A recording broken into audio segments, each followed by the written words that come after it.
Yo l'équipe, c'est Coupure, j'espère que vous allez tous très bien. On se retrouve aujourd'hui pour une toute nouvelle vidéo sur le serveur Boonega, le serveur monocompte, avec un petit combat bas niveau. Alors un Osa 107 contre un Yop 127. Donc là c'est vraiment la plus grande différence en track qu'on peut avoir, c'est une différence de 20 levels. Le Yop qui a accès à pas mal de gros stuff, on voit le Yop à 2500 points de vie. Ouais, l'Osa... Très bien. Très bien, donc l'Osa qui claque son chaffeur et son arachne en crit. Directement, donc le chaffeur avec un peu de chance, ouais, qui ne donne pas les PA. Le Yop qui a quand même 2500 points de vie par rapport à l'Osa qui en a que 2000. Ça va être très tendu, surtout le Yop, bah, c'est quand même une grosse différence de level, surtout à ce level. Pourquoi? Bah, parce que le Yop a accès à de gros stuff comme le Solo Monk, mais aussi comme d'autres stuff qu'on peut avoir à partir du niveau, je vais dire 115, 120, et surtout le Yop à 127, donc c'est vraiment, allez... Il y a vraiment d'énormes différences au niveau des stuffs, au niveau des jets des stuffs également. La Losa niveau 100, enfin 107, il n'a pas énormément de stuff qui donne beaucoup de vita, qui donne beaucoup de stats. Que là, le Yop, ça commence à vite un petit peu avec des items comme le Solo Monk qui donne jusqu'à 200 vitalité, beaucoup de caractéristiques. Enfin voilà, c'est vraiment une énorme différence. Donc on va voir si Losa va réussir à faire la diff. En tout cas, il est bien parti. Un chaffeur en crit et une arachne en crit. Donc voilà, un Osa 1 sur 2 de base niveau 100. C'est très fort, hein, c'est très violent. Là, on a le Yop qui vient directement faire des dégâts sur l'arachne major. Il a clairement raison parce que l'Osa de base... qui ne va pas pouvoir soin son arachne, hein, très clairement, à part avec une résistance naturelle, mais sinon il va pas pouvoir la soin.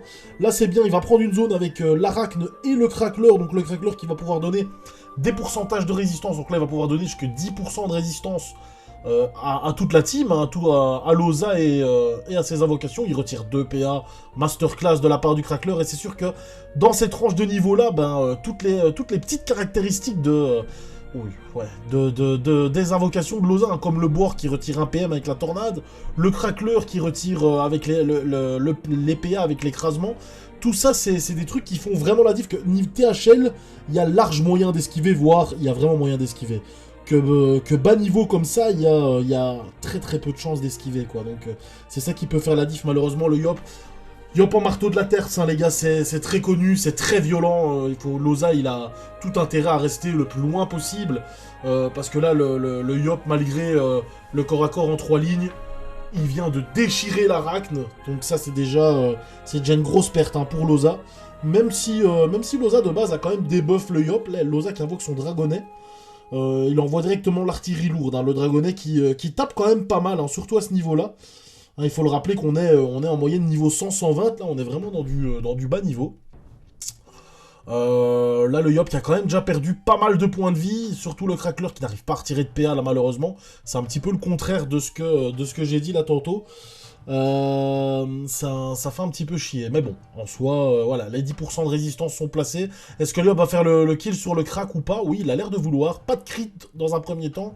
Et le deuxième coup de corps à corps qui passe en crit. Est-ce qu'il va faire le kill sur le dragonnet également? On va voir ça le prochain tour. Que va faire Losa? Éventuellement de l'aise spirituelle. Non, ok, d'accord, un sanglier pour pousser le Yop un maximum. Et pour garder la distance, c'est son seul moyen de réussir. Parce que le Yop, à partir du moment où il va arriver au corps à corps de Losa, ça va faire très mal sur Losa.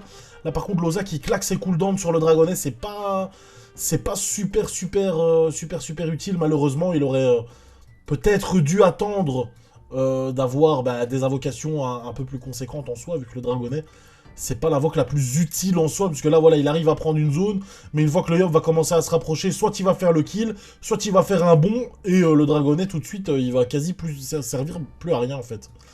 On va voir un petit peu, voilà, le Yop qui va faire un bond, là, le dragonnet, il est déjà useless. Bon, là, le dragonnet, il va pouvoir taper. Là, le dragonnet va pouvoir taper, à moins que le sanglier se mette dans une sale zone.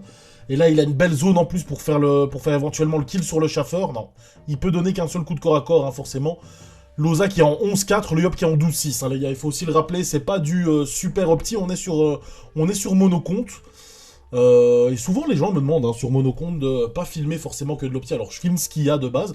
Losa qui l'a joué aussi marteau de la terre, son échec critique.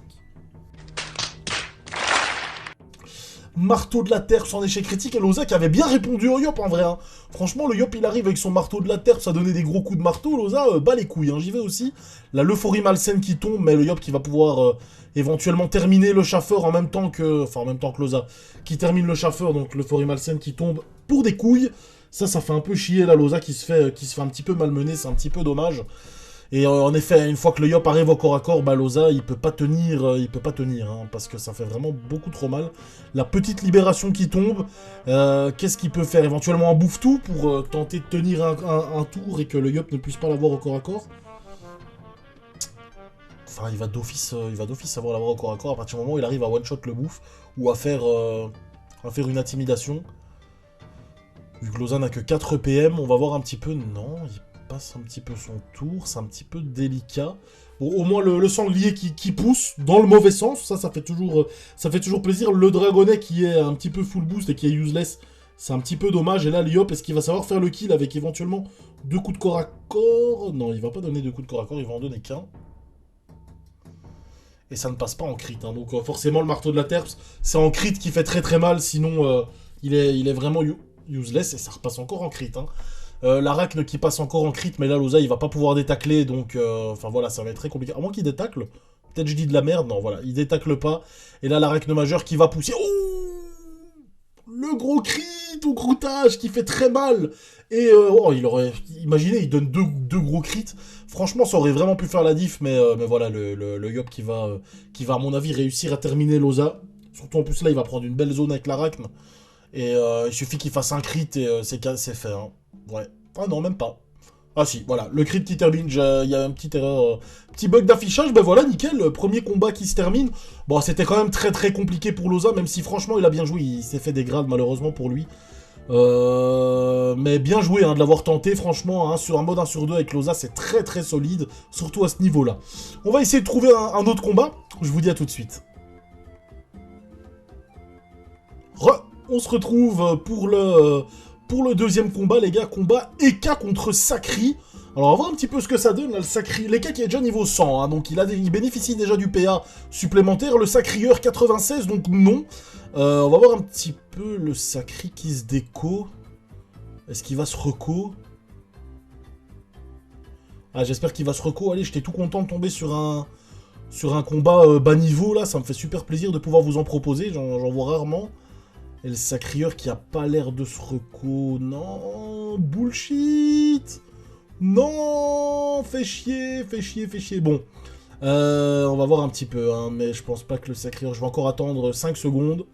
4, 3, 2, 1... Voilà, tant pis. Tant pis. Bon, je vais quand même essayer de trouver un autre combat. Au final, le Sakri qui s'est reco...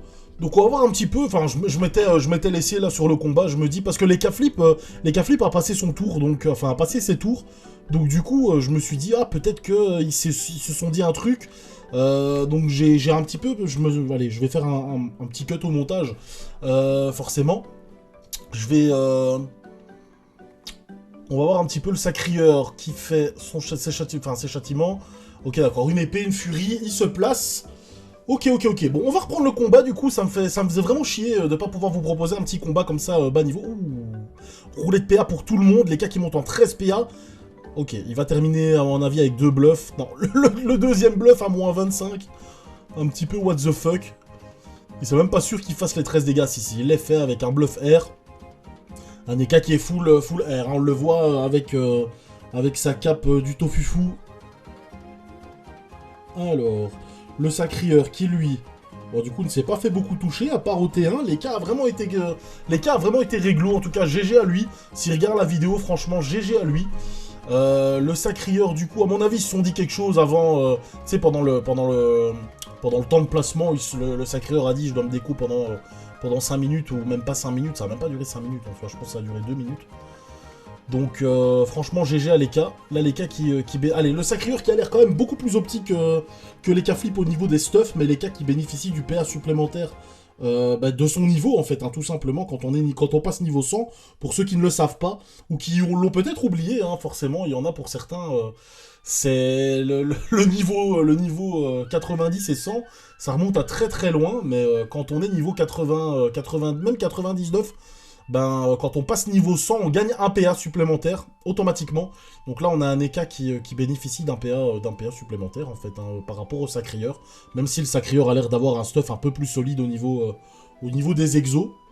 Un gros marteau de Moon, le Sacri qui, du coup, lui, ne s'est châti qui n'a fait que son châtiment agile. Donc il va pouvoir faire que des assauts en soi, et des marteaux de Moon, vu qu'il a l'air d'avoir le sort, un Sacrieur qui est assez opti, hein, pour son niveau. Franchement, avoir tapé le Moon au niveau 90, enfin... Je connais pas trop niveau donjon, mais je pense que c'est un donjon qui, pour être niveau 90 et l'avoir, il faut quand même, à mon avis, avoir de solides compagnons de jeu. Et là, des gros bluffs, hein, qui pleuvent sur le Sacrieur.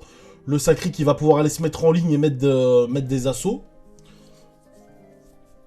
Ouais, il peut de toute façon se mettre en ligne, et il a mis que son châtiment agile. Hein, ouais. Un châtiment vitalesque, mais du coup, le châtiment vitalesque qui ne va pas servir pour taper. Alors, il décide d'attirer... Ok, un assaut, deux assauts qui font quand même assez mal. Trois assauts, ok, d'accord, ouais, forcément. Vu que le Sacrieur est en 12 PA, là, les cas, il est en 10-10. Un peu n'importe quoi. Ouh, le gros bluff qui passe à 200, plus de 200 dégâts. Encore un gros bluff à 200 dégâts. Ok, les cas qui décident de partir. Le Sacrieur qui est au petit pupu, les gars. Et dans cette tranche de level-là, la punition... C'est vraiment le meilleur sort du jeu, je pense que c'est clairement le meilleur sort du jeu. Là, le Sacrieur qui peut éventuellement coop, aller se placer, faire une attirance.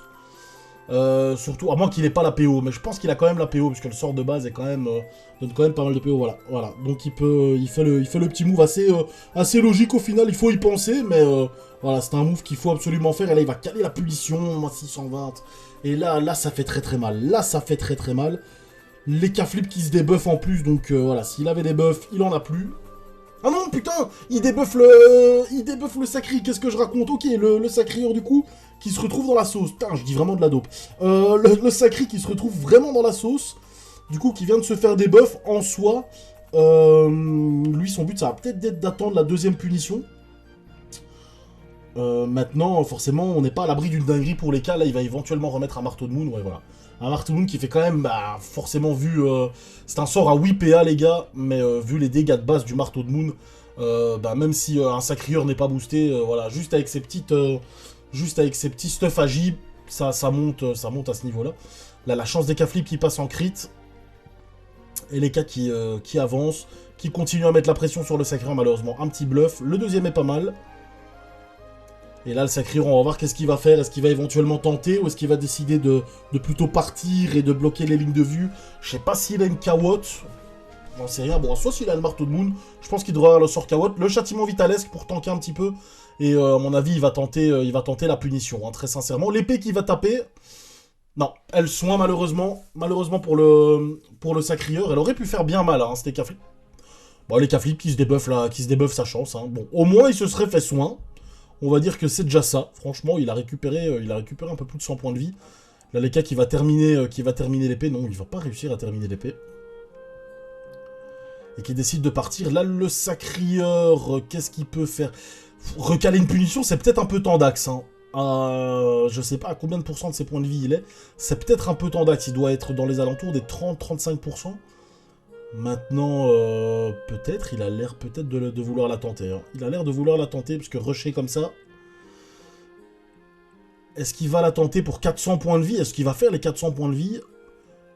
Et il fait les 400 points de vie, les gars, même pas en crit. Donc au final, il arrive à caler une petite punition à 415, qui est déjà énorme. Hein. Quand tu vois qu'un gros bluff d'un EK flip full agi, c'est 200 dégâts, là, le Sacrieur, il est même pas forcément au petit pupu, et il claque une punition à 415. C'est incroyable. Donc voilà, top le deuxième combat, un combat encore bas niveau. Je vais essayer de trouver un troisième combat, je vous dis à tout de suite.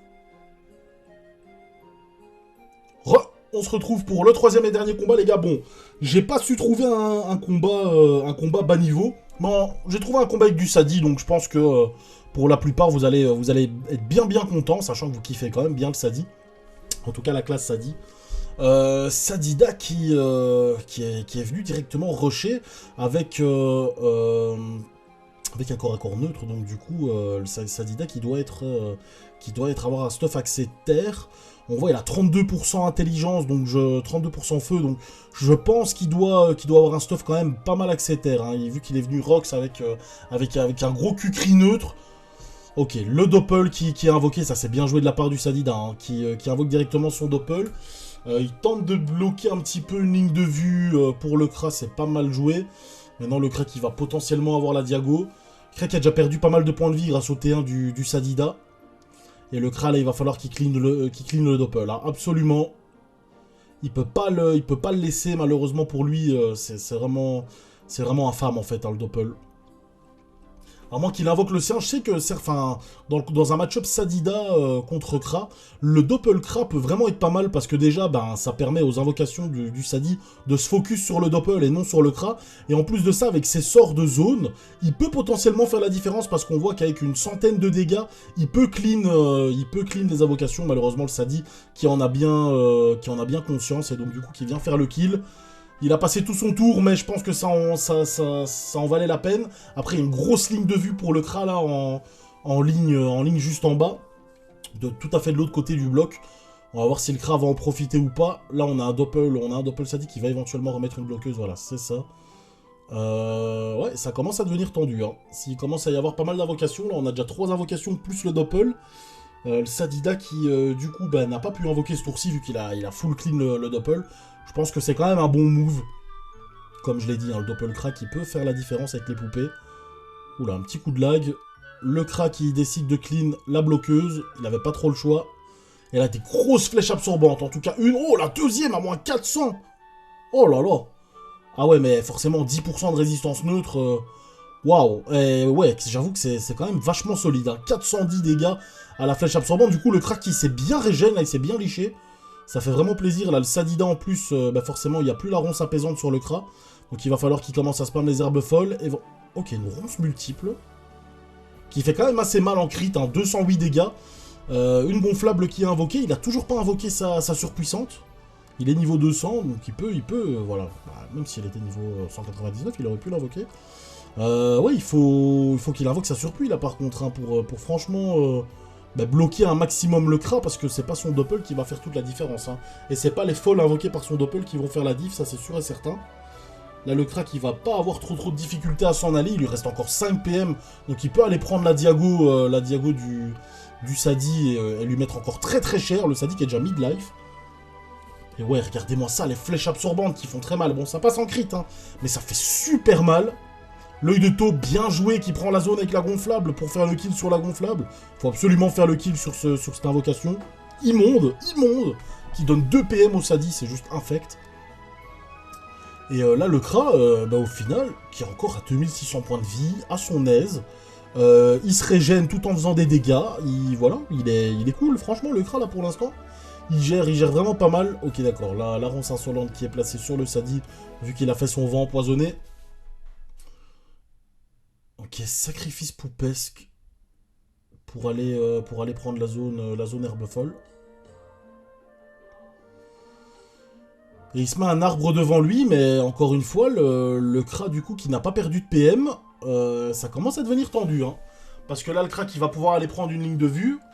Je sais pas si, normalement, il a encore sa libération, donc il va pouvoir libérer ce tour-ci. Ok, d'accord, il perd un PM avec la folle. Mais il peut de toute façon encore aller prendre la Diago, hein. Donc là, le Sadida qui est vraiment pas à l'abri. Et qui a déjà pris beaucoup de dégâts par rapport au Kra, qui en a pas pris tellement que ça. En tout cas, si ok, d'accord, une flèche d'XP. Si le Kra en a pris, il a réussi à bien se régène par rapport au Sadi. Et franchement, niveau régène, c'est plus le Sadi qui a l'avantage par rapport au Kra. Quoique. Arrête de t'emballer. Coupure, tu vas bien te calmer. Le Kra qui est toujours à 2500, ouais, plus de 2500 points de vie maintenant. Le Sadida est à 700 points de vie. Le Sadida est en train de se faire rect, hein. Là, on assiste à un rect en direct.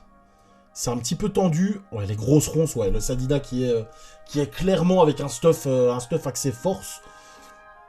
Qui arrive quand même à faire pas mal de dégâts. Mais non, il a toujours pas invoqué de surpuissant. Moi, je suis toujours choqué. Une gonflable qui donne 3 PM. Ça commence à devenir... faut que le Kra fasse le kill. Le Doppel Sadida qui fait quelques dégâts aussi. Là, le Kra qui a déjà pris pas mal cher, hein, ce tour-ci. Surtout en plus, on commence à avoir pas mal d'invocations. Le Kra qui n'a pas fait le kill sur le Doppel, donc le Doppel qui invoque à chaque fois, ça fait bien chier. Là, le Kra, est-ce qu'il va pouvoir faire des dégâts de zone, éventuellement avec des... avec quoi? Avec une... ok, la maîtrise de l'arc avec une flèche explosive. Ok, il met une flèche de recul sur la bloqueuse. Il aurait pu faire une flèche enflammée, ça aurait tapé les bloqueuses plus le Doppel. Ouais, il aurait peut-être pas fait autant de dégâts, mais... là, il faut qu'il fasse le kill sur la... sur la gonflable. Ok, il fait une flèche absorbante sur le... deux flèches abso. Il a plus de PA, il laisse la gonflable... il laisse la gonflable en vie, éventuellement une erreur de la part du Kra. Il a préféré se régène sur les arbres.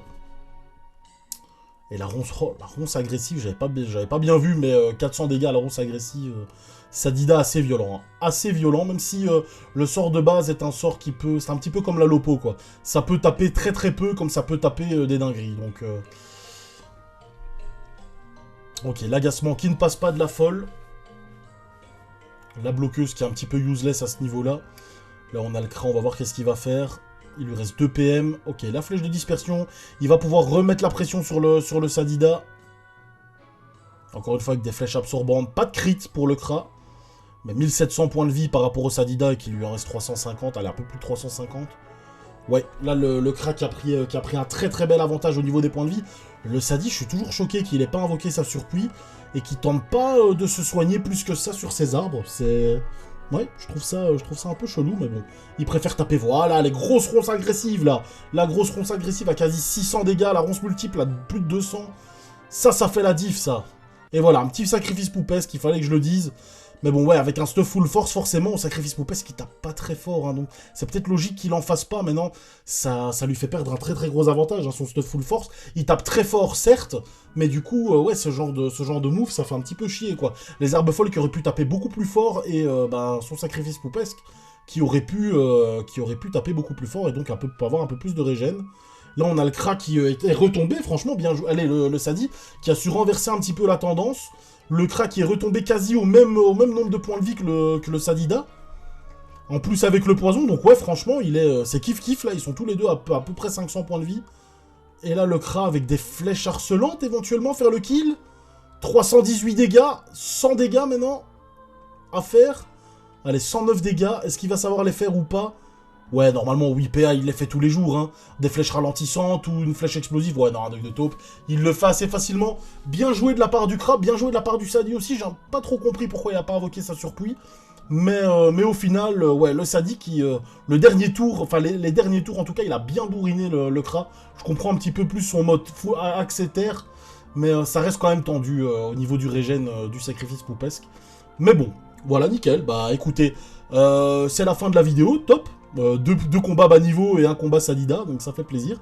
Bah écoutez, je vous dis tout simplement à la prochaine les frérots, bisous.